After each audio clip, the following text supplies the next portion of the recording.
नमस्कार दोस्तों। आज की ये कहानी सुनकर शायद आपकी आंखें नम हो जाएगी। और ये सिर्फ कहानी नहीं, ये हकीकत है जो दीपिका नागर के साथ हुआ। उनके जैसे पता नहीं कितनी बेटी के साथ ये हो रहा है। ये कहानी ग्रेटर नोएडा की रहने वाली दीपिका नागर की है। एक ऐसी बेटी जिसने अपने माँ बाप का घर सपनों के साथ छोड़ा था, लेकिन ससुराल में उसे प्यार नहीं, सिर्फ दर्द मिला। कहा जाता है दहेज में 50 लाख रुपए और एक फॉर्च्यूनर गाड़ी की मांग की जा रही थी, और जब वो मांग पूरी नहीं हुई तो दीपिका की ज़िंदगी नरक बना दी गई। फिर आई वो रात, 17 मई 2026 की रात। दीपिका ने रोते हुए अपने पिता को फ़ोन किया, पापा ये लोग मुझे मार रहे हैं। पिता रात में ही बेटी के ससुराल पहुंचे। उन्होंने हाथ जोड़कर सबको समझाया, बेटी को शांत कराया और फिर भारी मन से वापस लौट आए। लेकिन उसी रात करीब 12 बजे एक जोरदार आवाज़ आई और कुछ ही देर में खबर फैल गई, दीपिका तीसरी मंजिल से नीचे गिर गई है। लेकिन सवाल आज भी वही है, क्या वो हादसा था या एक बेटी को दहेज के लिए हमेशा के लिए खामोश कर दिया गया।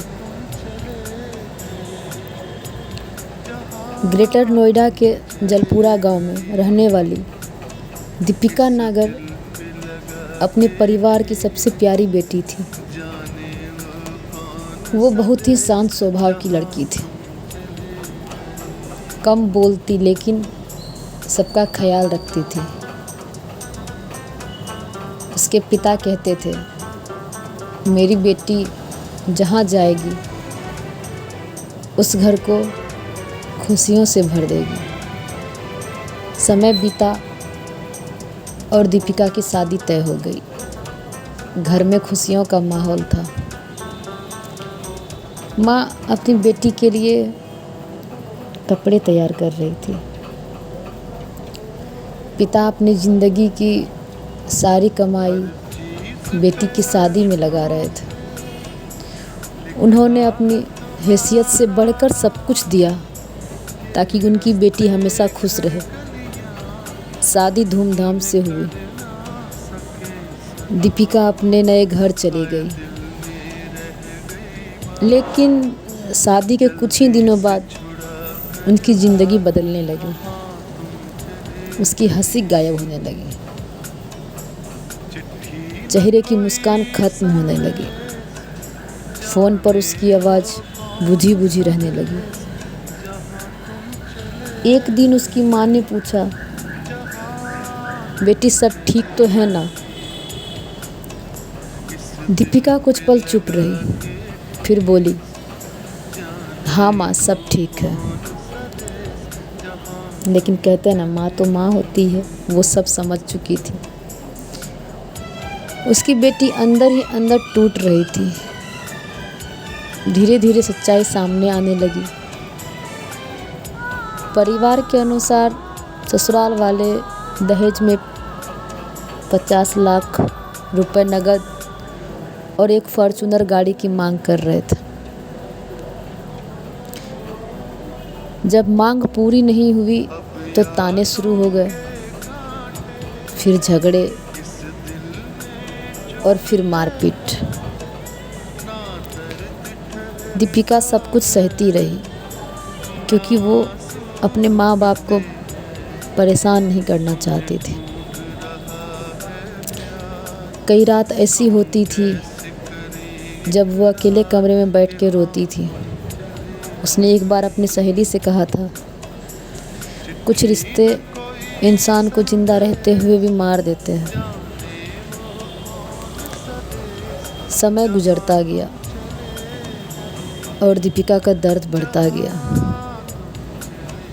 फिर आई वो मनहूस रात, 17 मई 2026।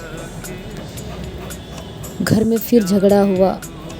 दीपिका बहुत डरी हुई थी। उसने कांपते हुए हाथों से अपने पिता को फ़ोन लगाया। उसने बोला, पापा, ये लोग मुझे मार रहे हैं, मुझे बहुत डर लग रहा है, आप आ जाओ ना। एक पिता अपनी बेटी की चीख सुनकर कैसे शांत बैठ सकता था। दीपिका के पिता तुरंत रात में उसके ससुराल पहुंचे। उन्होंने हाथ जोड़े, सबको समझाने की कोशिश की, मेरी बेटी को मत मारो, अगर कोई गलती है तो मुझे बता दो, लेकिन उस पर हाथ मत उठाओ। कुछ देर तक घर में बहस होती रही, फिर मामला शांत होता हुआ दिखाई दिया। दीपिका बस अपने पिता को देखती रही, जैसे वो उन्हें रोकना चाहती हो। उसके पिता ने बेटी को समझाया, घबराना मत बेटी, सब ठीक हो जाएगा। फिर वो भारी दिल से वहाँ से लौट आए, लेकिन शायद किस्मत को कुछ और मंजूर था। उसी रात करीब 12 बजे अचानक एक जोरदार आवाज़ आई।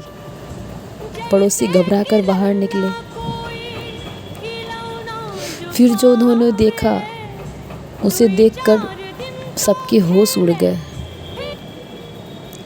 दीपिका जमीन पर पड़ी थी। चारों तरफ चीख पुकार मच गई। उसे तुरंत अस्पताल ले जाया गया, लेकिन तब तक बहुत देर हो चुकी थी। डॉक्टरों ने दीपिका को मृत घोषित कर दिया। जब ये खबर उसके मायके पहुंची तो उसकी माँ बेसुध होकर जमीन पर गिर पड़ी।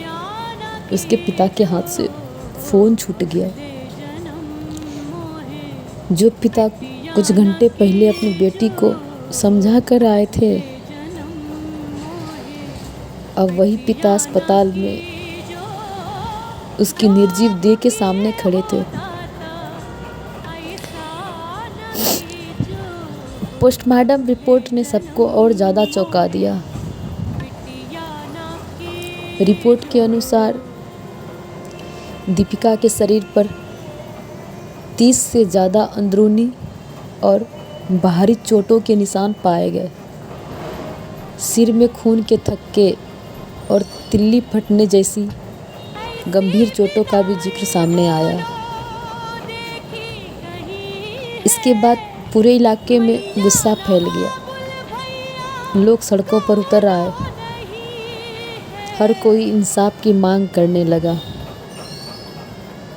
पुलिस ने मामला दर्ज किया और रिपोर्ट के अनुसार पति और ससुर को गिरफ्तार भी किया गया। लेकिन एक सवाल आज भी बाकी है। अगर उस रात दीपिका की चीखें सच में सुनी गई होती तो क्या वो आज जिंदा होती? आज दीपिका इस दुनिया में नहीं है, लेकिन उसकी आखिरी कॉल, उसकी आखिरी चीख आज भी लोगों के दिलों में जिंदा है। दोस्तों, दहेज सिर्फ एक मांग नहीं,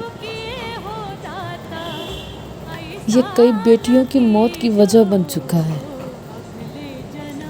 किसी की बेटी को पैसों और गाड़ियों से मत तौलिए, क्योंकि एक बेटी पूरे घर की खुशी होती है। अगर आप भी दीपिका के लिए इंसाफ चाहते हैं तो कमेंट में लिखिए, बेटियां बोझ नहीं होती। और हर बेटी यही कहेगी, अगले जन्म मोहे बिटिया ना कीजो।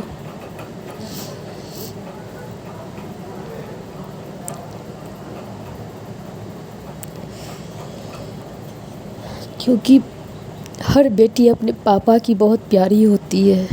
उन्हें प्लीज़ मारा मत कीजिए।